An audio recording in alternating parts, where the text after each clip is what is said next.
ಓಂ ವಿರೋಧ ಕರ್ಮಣಿ ಇತಿ ಚೇನ್ನ ಅನೇಕ ಪ್ರತಿಪತ್ತೇ ದರ್ಶನಾತ್ ಓಂ. ಬ್ರಹ್ಮಸೂತ್ರಗಳ ವ್ಯಾಖ್ಯಾನ ರೂಪವಾದ ಅಣುಭಾಷ್ಯದ ವ್ಯಾಖ್ಯಾನ ರೂಪವಾದದ್ದು ತತ್ವಮಂಜರಿ 138 ಅಲ್ಲಿ 138ನೇ ಭಾಗವನ್ನು ನಾವೀಗ ನೋಡಬೇಕು. ಈ ಅಧಿಕರಣದಲ್ಲಿ ಯಾವುದೇ ನಾಮವನ್ನು ಆಚಾರ್ಯರು ಸಮನ್ವಿತ ಮಾಡಿ ತೋರಿಸ್ತಾ ಇಲ್ಲ. ಇಲ್ಲಿ ಅವರು ತೋರಿಸ್ತಾ ಇರುವುದು ಪ್ರಾಸಂಗಿಕವಾಗಿ ಪ್ರಾಪ್ತವಾದದ್ದು. ಮನುಷ್ಯರಿಗೆ ಶಾಸ್ತ್ರಾಧಿಕಾರ ಇದೆ ಅಂದಮೇಲೆ ಕರ್ಮಜ ದೇವತೆಗಳಿಗೆ ಮತ್ತೆ ಇತರ ದೇವತೆಗಳಿಗೂ ಕೂಡ, ಮೇಲಿನ ದೇವತೆಗಳಿಗೂ ಕೂಡ ಶಾಸ್ತ್ರಾಧಿಕಾರ ಇದ್ದೇ ಇದೆ ಅಂತ ಅನ್ನೋದನ್ನು ತೋರಿಸುವುದು ಅವರ ಉದ್ದೇಶ. ಇಲ್ಲಿ ಮನುಷ್ಯರಿಗೆ ಕರ್ಮ ಸಾಧನೆ ಯೋಗ್ಯತೆ ಇದೆ ಅಂದಮೇಲೆ ಕರ್ಮಜ ದೇವತೆಗಳಿಗೂ ಕೂಡ ಇದ್ದೇ ಇದೆ. ಇಲ್ಲಿ ನಾವು ಇಲ್ಲಿವರೆಗೆ ನೋಡಿದ್ದು ಕರ್ಮಜ ದೇವತೆಗಳು. ಸ್ವಭಾವತಃ ದೇವತೆಗಳಾದವ್ರ ಬಗ್ಗೆ ಇಲ್ಲಿ ಹೇಳಲಿಲ್ಲ. ನಾನು ಅದ್ರ ಬಗ್ಗೆ ವಿಮರ್ಶೆ ಮಾಡಿದಾಗ, ವಿದ್ವಾಂಸರ ಜೊತೆ ಸಮಾಲೋಚನೆ ಕೂಡ ಮಾಡಿದಾಗ, ಕರ್ಮಜ ದೇವತೆಗಳ ಬಗ್ಗೆನೂ ಕೂಡ ಇದ್ದೇ ಇದೆ ಅಂತ ಗೊತ್ತಾಗೇ ಆಗ್ತದೆ. ಮನುಷ್ಯರಿಗೆ ಇದೆ, ಕರ್ಮಜ ದೇವತೆಗಳಿಗೆ ಇದೆ ಅಂತ ಆದ್ಮೇಲೆ ಇನ್ನು ಸ್ವಾಭಾವಿಕವಾಗಿಯೇ ದೇವತೆಗಳಾದವ್ರಿಗೆ ಇದ್ದೇ ಇದೆ ಅಂತ ಗೊತ್ತಾಗೇ ಆಗ್ತದೆ ಅಂತ ಇಷ್ಟು ಉತ್ತರ ಬಂತು. ಅದು ವಸ್ತುಸ್ಥಿತಿ.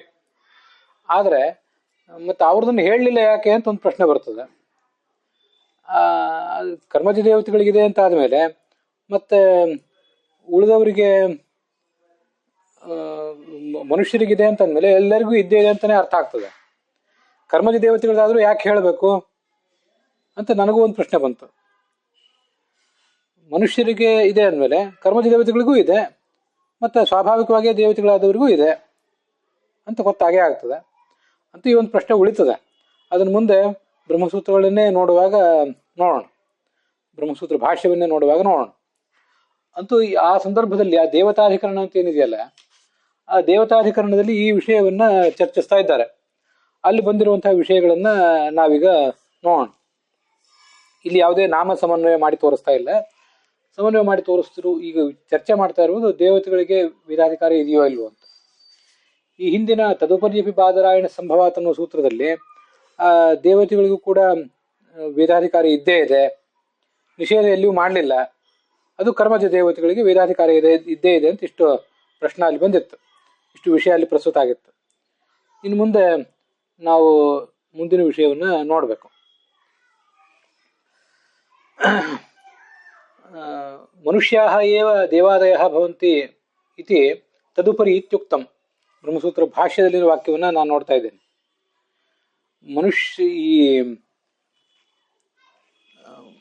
ಮನುಷ್ಯರೇ ದೇವತೆಗಳಾಗ್ತಾರೆ, ಕರ್ಮಜ ದೇವತೆಗಳ ಪದವಿಯನ್ನು ಪಡಿತಾರೆ ಅಂತ ಈ ಹಿಂದೆ ಹೇಳಿದ್ರಿ. ಇತ್ಯುಕ್ತಂ ಅದನ್ನೆಲ್ಲಿ ಹಿಂದೆ ತದುಪರಿ ಅನ್ನೋ ಸೂತ್ರದಲ್ಲಿ ಹೇಳಿದ್ದಾರೆ. ತತ್ರ ಯದಿ ಮನುಷ್ಯಾಃ ಸಂತಹ ದೇವಾದಯಃ ಭವಂತಿ, ಮನುಷ್ಯರಾಗಿದ್ದವರೇ ದೇವತೆಗಳಾಗ್ತಾರೆ ಅಂತ ಆದ್ರೆ ತತ್ಪೂರ್ವಂ ದೇವತಾಭಾವಾತ್ ದೇವತೋದ್ದಿಷ್ಟ ಕರ್ಮಣಿ ವಿರೋಧ ಇತಿ ಚೇತ್. ಪ್ರಶ್ನೆ ಮಾಡುವ ತಾತ್ಪರ್ಯ ಏನಂದ್ರೆ, ಮನುಷ್ಯರಾಗಿದ್ದವರೇ ದೇವತೆಗಳಾಗ್ತಾರೆ. ಹಾಗಾದ್ರೆ ಮನುಷ್ಯರಾಗಿದ್ದವರು ಸಾಧನೆ ಮಾಡಿ ದೇವತೆಗಳಾಗೋದಕ್ಕಿಂತ ಮುಂಚೆ ಅಲ್ಲಿ ಯಾರೂ ಇರ್ಲಿಲ್ಲ ಅಂತ ಆಯ್ತಲ್ಲ. ಹಾಗಾದ್ರೆ ಇಂದ್ರ ವರುಣನು ವಾಂ ಅಂತ ಇಂದ್ರ ವರುಣಗಳ ಸ್ತೋತ್ರ ಮಾಡುವ ವೇದ ಭಾಗ, ಅಗ್ನಿಮೀಳೆ ಪುರೋಹಿತಂ ಅಂತ ಅಗ್ನಿಯನ್ನು ಸ್ತೋತ್ರ ಮಾಡುವಂಥ ವೇದ ಭಾಗ, ಇವುಗಳಿಗೆಲ್ಲ ಏನರ್ಥ? ಮನುಷ್ಯರು ಸಾಧನೆ ಮಾಡಿ ತಮ್ಮ ಜ್ಞಾನ ಮತ್ತು ಕರ್ಮದ ಬಲದಿಂದ ಮುಕ್ತಿಯನ್ನು ಪಡೆಯುವುದಕ್ಕಿಂತ ಮುಂಚೆ ಅಲ್ಲಿ ದೇವತೆಗಳು ಇರಲಿಲ್ಲ ಅಂತ ಆಯ್ತಲ್ಲ.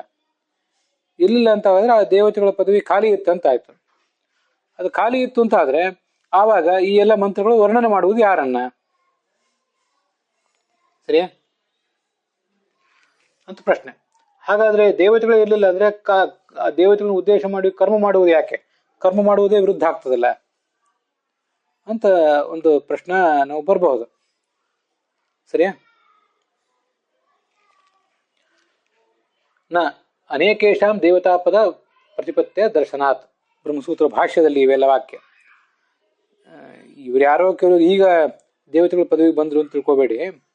ಅನೇಕ ಜನ ದೇವತಾ ಪದವಿಯಲ್ಲಿ ಇದ್ದೇ ಇರ್ತಾರೆ. ಸರಿಯಾ? ಅನೇಕೇಶಾಂ ದೇವತಾಪದ ಪ್ರತಿಪತ್ತಿ ಅಂದ್ರೆ ಹೊಂದುವಿಕೆ. ಆ ದೇವತಾ ಪದದಲ್ಲಿ ಅವರೆಲ್ಲ ಇದ್ದೇ ಇರ್ತಾರೆ ಅಂತ ಅನ್ನೋದು ಶಾಸ್ತ್ರದಲ್ಲಿ ಕಂಡಿದೆ. ಆದ್ರಿಂದ ಹಿಂದೆನೂ ಇದ್ರು, ಹಿಂದೆನೂ ಇರ್ತಾರೆ. ಹಿಂದಿದ್ದವ್ರು ಹೋಗ್ತಾರೆ, ಮಹಾಪದವಿ ಬೇರೆಯವರು ಬರ್ತಾರೆ. ಸರಿಯಾ? ತೇಹನಾಕಂ ಮಹಿಮಾನ ಸಚಂತೆ ಯತ್ರ ಪೂರ್ವೇ ಸಾಧ್ಯ ಸಂತಿ ದೇವಾ ಅಂತ ಪುರುಷ ಸೂಕ್ತ. ಸಚಂತೆ ಯತ್ರ ಪೂರ್ವೇ ಅಂತ ಹೇಳಿ ಸಚಂತೆ ಅಂತ ಏಕಾರ ಪ್ರಯೋಗ ಮಾಡಿದ್ರೆ ಅದು ಯಜುರ್ವೇದದ ಪುರುಷ ಸೂಕ್ತ. ಸಚಂತ ಯತ್ರ ಪೂರ್ವೇ ಅಂತ ಸಚಂತ ಅಂತ ಪ್ರಯೋಗ ಮಾಡಿದ್ರೆ ಅದು ಋಗ್ವೇದ. ಪ್ರಾಸಂಗಿಕವಾಗಿ ಹೇಳಿದೆ, ಅಲ್ಲಿ ಆಚಾರ ಪ್ರಯೋಗ ಮಾಡಿರೋದು ಒಂದೇ ಇದೆ, ನೆನಪು ಬಂತು ಅಂತ ಹೇಳಿದೆ. ಮಹಾಗುಣಶಾಲಿಗಳಾದಂಥ ದೇವತೆಗಳು ಮೋಕ್ಷಕ್ಕೆ ಹೋದಾಗ ಈಗಾಗಲೇ ಅಲ್ಲಿ ಮೋಕ್ಷವನ್ನು ಹೊಂದಿರುವಂಥ ದೇವತೆಗಳು ಕೆಲವರು ಇದ್ರು. ಆ ದೇವತೆಗಳ ಸ್ಥಾನಕ್ಕೆ ಇವರು ಕೂಡ ಹೋದ್ರು. ಆ ದೇವತೆಗಳು ಈ ದೇವತೆಗಳು ಎಲ್ಲರೂ ಕೂಡ ಒಟ್ಟುಗೂಡಿದ್ರು ಅಲ್ಲಿ ಅಂತ ತಾತ್ಪರ್ಯ. ಸರಿಯಾ?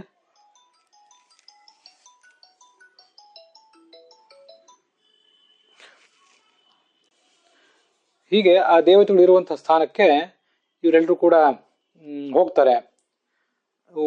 ಮೊದಲು ಮುಕ್ತರಾದ ದೇವತೆಗಳ ಜೊತೆಗೆ ಆಮೇಲೆ ಮುಕ್ತರಾದಂತಹ ದೇವತೆಗಳು ಹೋಗಿ ಸೇರ್ತಾರೆ ಅಂತ ಹೀಗೆ ವರ್ಣನೆ ಬಂದಿದೆ. ಆದ್ರಿಂದ ಯಾವತ್ತೂ ಕೂಡ ಈ ದೇವತಾ ಪದವಿ ಅಂತ ಅನ್ನೋದು ಖಾಲಿ ಉಳಿದಿರೋದಿಲ್ಲ. ಒಬ್ಬರೆಲ್ಲ ಒಬ್ರು ಅಲ್ಲಿದ್ದೇ ಇರ್ತಾರೆ. ಆದ್ರಿಂದ ಈ ವೇದಗಳು ಆ ದೇವತೆಗಳನ್ನು ಉದ್ದೇಶಿಸಿ ಕರ್ಮವನ್ನು ಮಾಡುವುದು ಉಚಿತವಾಗಿದೆ, ಅದೇನು ತಪ್ಪಲ್ಲ ಅಂತ ಅದರ ಅಭಿಪ್ರಾಯ. ಈ ಸೂತ್ರದ ಮತ್ತು ಅದರ ಭಾಷ್ಯದ ಅಭಿಪ್ರಾಯವನ್ನು ರಾಘವೇಂದ್ರ ಸ್ವಾಮಿಗಳು ಇಲ್ಲಿ ಸಂಗ್ರಹ ಮಾಡಿದ್ದಾರೆ. ಅಧಿಕಾರ ಅವಶ್ಯಂ ಭಾವಾದಿತಿ ಭಾವ, ಅಧಿಕಾರ ಅಂತೂ ಇದ್ದೇ ಇದೆ, ನಿಷೇಧವನ್ನು ಮಾಡಿಲ್ಲ ಅಂತ ಇಷ್ಟೆಲ್ಲ ಬಂತು.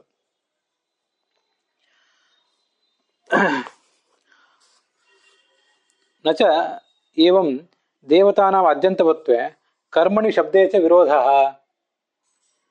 ಅಂತ ಇಷ್ಟು ಪ್ರಶ್ನೆ. ದೇವತೆಗಳಿಗೆ ಆದ್ಯಂತ ಇರುವುದಾದ್ರೆ, ಅಂದ್ರೆ ಆ ದೇವತೆಗಳು ಒಮ್ಮೆ ಹುಟ್ಟುತ್ತಾರೆ ಮತ್ತೆ ಅವರು ಮತ್ತೆ ನಾಶ ಹೊಂದುತ್ತಾರೆ ಅಂತ ಆದ್ರೆ, ಕರ್ಮಣಿ ಶಬ್ದೇಚ ವಿರೋಧ, ಕರ್ಮ ಅಂದ್ರೆ ಆ ದೇವತೆಗಳನ್ನು ಉದ್ದೇಶಿಸಿ ಮಾಡುವಂತಹ ಕರ್ಮಗಳು, ಆ ಕರ್ಮ ಮಾಡುವುದು ಹೇಗೆ ಅಂತ ಸಮಸ್ಯೆ. ದೇವತೆಗಳೇ ಒಂದು ಯಾವ್ದಾದ್ರು ಕಾಲದಲ್ಲಿ, ದೇವತೆಗಳು ಹುಟ್ಟುವುದಕ್ಕಿಂತ ಮುಂಚೆ ಮತ್ತೆ ದೇವತೆಗಳು ಗತಿಸಿದ ಬಳಿಕ ಕರ್ಮವನ್ನು ಮಾಡುವುದು ಹೇಗೆ ಅಂತ ಈಗ ಪ್ರಶ್ನೆ ಬರ್ತದೆ. ಆದ್ಯಂತ ಇರುವುದಾದ್ರೆ ಕರ್ಮ, ಅವರನ್ನು ಉದ್ದೇಶಿಸಿ ಮಾಡುವ ಕರ್ಮ ಹೇಗೆ ಮಾಡೋದು? ಕರ್ಮಣಿ ವಿರೋಧ. ಮತ್ತೆ ಶಬ್ದೇಚ ವಿರೋಧ ಅಂತ ಇನ್ನೊಂದು ಪ್ರಶ್ನೆ. ಶಬ್ದೇಚ ವಿರೋಧ ಅಂದ್ರೆ ಶಬ್ದ ಅಂದ್ರೆ ವೇದ ರೂಪವಾದ ಶಬ್ದ, ವೇದ ರೂಪವಾದ ಶಬ್ದ ಅವ್ರನ್ನ ಪ್ರತಿಪಾದನೆ ಮಾಡೋದು ಹೇಗೆ ಅಂತ ಮತ್ತೊಂದು ಪ್ರಶ್ನೆ. ಹೀಗೆ ಕರ್ಮಣಿ ಶಬ್ದೇಚ ವಿರೋಧ ಅಂತ ರಾಘವೇಂದ್ರ ಸ್ವಾಮಿಗಳು ಅದನ್ನ ಹೇಳಿದ್ದಾರೆ. ವಿರೋಧ ಕರ್ಮಣಿ ಇತಿ ಚೇನ್ನ ಅನೇಕ ಪ್ರತಿಪತ್ತೇ ದರ್ಶನಾತ್ ಅಂತದೆ. ಇಲ್ಲಿ ಈ ಸೂತ್ರ ಗಮನಿಸ್ಬೇಕು. ಆ 27ನೇ ಸೂತ್ರದಲ್ಲಿ ಕರ್ಮದ ಬಗ್ಗೆ ಇದೆ, ಮತ್ತೆ 28ನೇ ಸೂತ್ರದ ಬಗ್ಗೆ ಶಬ್ದದ ಬಗ್ಗೆ ಇದೆ. ಅವೆರಡನ್ನೂ ಸೇರಿ ರಾಘವೇಂದ್ರ ಸ್ವಾಮಿಗಳು ಕರ್ಮಣಿ ಶಬ್ದೇಚ ಅಂತ ತಗೊಂಡಿದ್ದಾರೆ. 28ನೇ ಸೂತ್ರದಲ್ಲಿ ವಾಚಾ ವಿರೂಪ ನಿತ್ಯ ಇತ್ಯಾದಿ ಶ್ರುತೇ ಆಪ್ತಿ ನಿಶ್ಚಯಾತ್ ನಿತ್ಯತ್ವಾಪೇಕ್ಷತ್ವಾಚ್ಚ ಮೂಲ ಪ್ರಾಮಾಣ್ಯಸ್ಯ ಸ್ವತಃ ಪ್ರಾಮಾಣ್ಯ ಪ್ರಸಿದ್ಧೇಶ್ಚ ನಿತ್ಯತ್ವಾತ್ ವೇದಸ್ಯ ತದುದಿತ ಶಬ್ದಾನಾಂ ದೇವಾನಾಂ ತದುದಿತಾನಾಂ ದೇವಾನಾಂ ಅನಿತ್ಯತ್ವಾತ್ ಪುನಃ ಅನ್ಯಭಾವ ನಿಯಮಾಭಾವಾಚ್ಚ ಶಬ್ದೇ ವಿರೋಧ ಇತಿ ಚೆನ್ನ. ಅದನ್ನ 27ನೇ ಸೂತ್ರದಲ್ಲಿ ಕರ್ಮಣಿ ವಿರೋಧ, ದೇವತೆಗಳೇ ಇಲ್ಲದೆ ಹೋದರೆ ಕರ್ಮ ಮಾಡೋದು ಹೇಗೆ ಅಂತ ಪ್ರಶ್ನೆ. ಇಲ್ಲಿ ಶಬ್ದೇ ವಿರೋಧ, ಆ ವೇದವೆಂಬ ಶಬ್ದಕ್ಕೇನೆ ಅಪ್ರಾಮಾಣ್ಯ ಬರ್ತದಲ್ಲ ಅಂತ ಪ್ರಶ್ನೆ. ರಾಘವೇಂದ್ರ ಸ್ವಾಮಿ ಹೇಳಿದ್ದನ್ನ ಸ್ವಲ್ಪ ವಿವರವಾಗಿ ಈ ಸೂತ್ರದಲ್ಲಿ ನೋಡ್ಬೇಕು. ವಾಚಾ ವಿರೂಪ ನಿತ್ಯಯ ಸ್ತೌಮಿ ಬ್ರಹ್ಮದತ್ ಪರಮಂ ಪದಂ ಇತ್ಯಾದಿ ವೇದವಾಕ್ಯಗಳಲ್ಲಿ ಈ ತತ್ವನಿರ್ಣಯದಲ್ಲಿ ಬಂದಿರುವಂತಹ ಒಂದು ವೇದವಾಕ್ಯ ಇದು. ತತ್ವನಿರ್ಣಯದಲ್ಲಿ ಉದ್ಧರಿಸಿದ್ದಾರೆ. ಈ ಒಂದು ವೇದವಾಕ್ಯದಿಂದ ನಮಗೇನ್ ತಿಳಿತಾ ಇದೆ? ನಿತ್ಯವಾದ ಶಬ್ದದಿಂದ ನಾನು ಮಾತಾಡ್ತಾ ಇದ್ದೀನಿ, ನಿತ್ಯವಾದ ಶಬ್ದದಿಂದ ಭಗವಂತನ ಸ್ತುತಿಸ್ತೇನೆ. ವಿರೂಪ ಅಂತ ಋಷಿಯನ್ನು ಕುರಿತು ಸಂಬೋಧನೆ, ಅದು ನಿತ್ಯ ವಾಚಾ ಸ್ತೌಮಿ ಅಂತ ಸಂಬೋಧನೆ ಕಾಣಿಸ್ತಾ ಇದೆ. ವಾಚಾ ವಿರೂಪ ನಿತ್ಯ ಅಂತಿದು. ಈ ಒಂದು ವೇದ ವಾಕ್ಯದಿಂದ ವೇದವು ನಿತ್ಯ ಅಂತ ಗೊತ್ತಾಗ್ತದೆ. ಅದು ವೇದವು ನಿತ್ಯ ಅಂತಾನೆ ಒಪ್ಪಬೇಕು. ಅನಿತ್ಯ ಆಗಿಬಿಟ್ರೆ ಏನ್ ಸಮಸ್ಯೆ ಅಂದ್ರೆ, ಅದನ್ನು ರಚಿಸಿರುವಂತಹ ಒಬ್ಬ ವ್ಯಕ್ತಿ ಇರಬೇಕಾಗ್ತದೆ. ನಿತ್ಯ ಆಗಿಬಿಟ್ರೆ ಅದಕ್ಕೆ ಅದನ್ನು ರಚಿಸಿರುವಂತಹ ಯಾವುದೇ ವ್ಯಕ್ತಿ ಇರಬೇಕಾಗಿಲ್ಲ.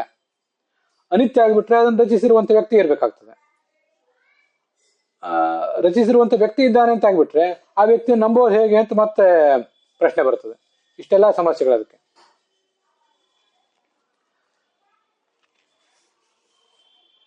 ಆದ್ರಿಂದ ಆ ವ್ಯಕ್ತಿಯನ್ನು ನಂಬೋದು ಹೇಗೆ ಅಂತ ಪ್ರಶ್ನೆ.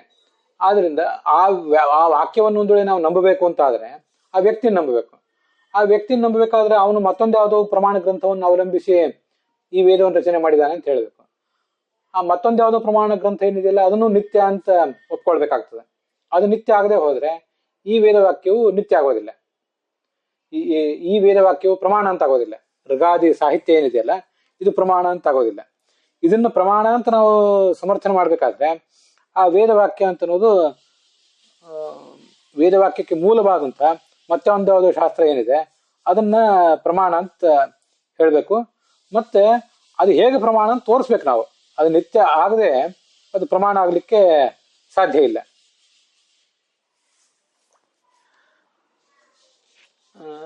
ಹೀಗೆ ಸಮಸ್ಯೆ ಇದೆ. ಆದ್ರಿಂದ ಈ ವೇದವಾಕ್ಯ ಪ್ರಮಾಣ ಅಂತ ಹೇಳ್ಬೇಕಾದ್ರೆ ಮತ್ತೊಂದು ಯಾವುದೋ ವೇದವಾಕ್ಯವನ್ನು ತಗೊಂಡು ಅದನ್ನ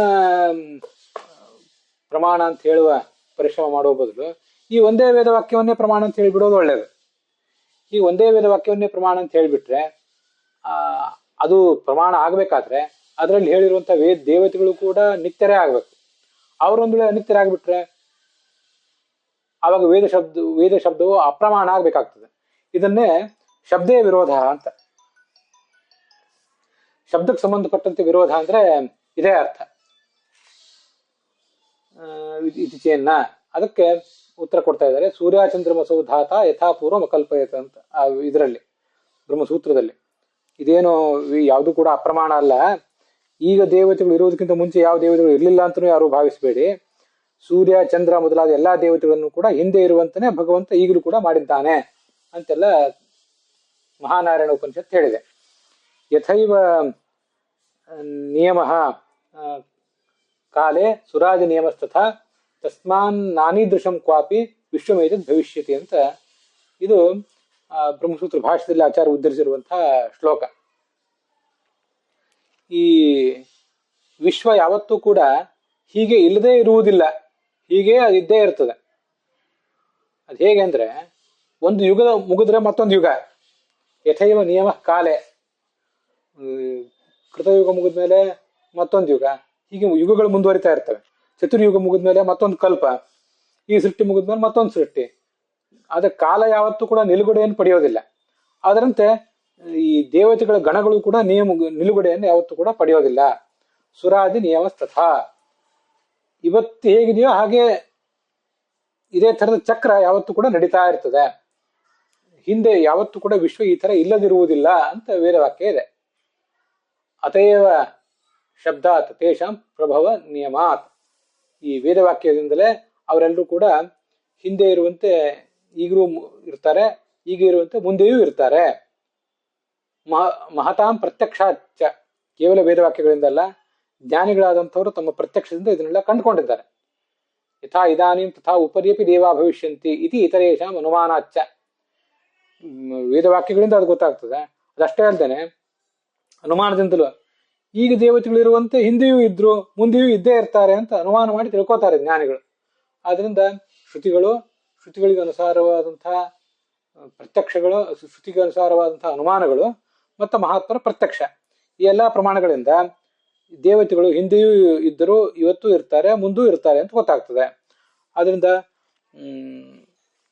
ಆ ದೇವತೆಗಳನ್ನು ಉದ್ದೇಶಿಸಿ ಕರ್ಮ ಮಾಡುವುದು ಹೇಗೆ ಎನ್ನುವ ಪ್ರಶ್ನೆಗೂ ಉತ್ತರ ಸಿಕ್ಕಂತಾಯ್ತು. ದೇವತೆಗಳು ಯಾವಾಗಲೂ ಇದ್ದೇ ಇರುವುದರಿಂದ. ಮತ್ತೆ ವೇದವೆಂಬ ಶಬ್ದವು ಪ್ರಮಾಣ ಆಗೋದು ಹೇಗೆ, ದೇವತೆಗಳೇ ಒಂದ್ ವೇಳೆ ಇಲ್ಲದೆ ಹೋದ್ರೆ ಅನ್ನೋ ಪ್ರಶ್ನೆಗೂ ಉತ್ತರ ಸಿಕ್ಕ ಹಾಗಾಯ್ತು. ದೇವತೆಗಳು ಯಾವತ್ತೂ ಕೂಡ ಇಲ್ಲದೇ ಇರುವುದಿಲ್ಲ, ಅವರನ್ನ ಈ ವೇದವಾಕ್ಯ ಅಂತ ವರ್ಣಿಸಿ ಪ್ರಮಾಣ ಆಗಬಹುದು ಅಂತಿಷ್ಟು ಅದರಿಂದ ಗೊತ್ತಾಗ್ತದೆ. ಇದನ್ನ ರಾಘವೇಂದ್ರ ಸ್ವಾಮಿಗಳು ದೈವತೈರಪಿ ಇತಿ ಬಹುವಚನ ಸೂಚನೆಯನ್ನ ದೇವತಾನಾಂ ಬಹುತ್ವ ಸೂಚನಾತ್. ದೈವತೈಹಿ ಎಂಬುದಾಗಿ ಬಹುವಚನವನ್ನ ಪ್ರಾಣ ಪ್ರೇರಕೋ ದೈವತೈರಪಿ ಜ್ಞೇಯ ಅಂತ ಬಹುವಚನವನ್ನು ಪ್ರಯೋಗ ಮಾಡಿದ್ದಾರೆ.